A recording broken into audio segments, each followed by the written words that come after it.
welcome back to this channel.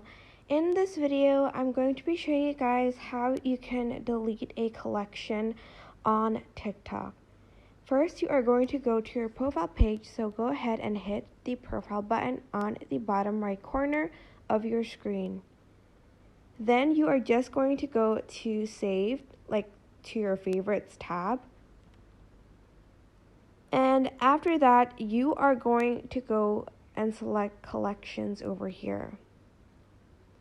For instance, you want to delete this collection, so go ahead and click on it.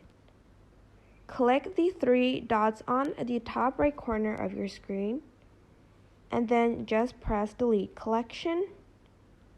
Delete random. Your videos will still be saved in all favorites, and press delete. And that is basically it. I hope this tutorial was helpful for you guys. Don't forget to like, comment, share, and also subscribe to this channel if you haven't done that. If you have any questions, just leave it in the comment section down below, and I will try my best to answer them all. Thank you so much for watching. Bye!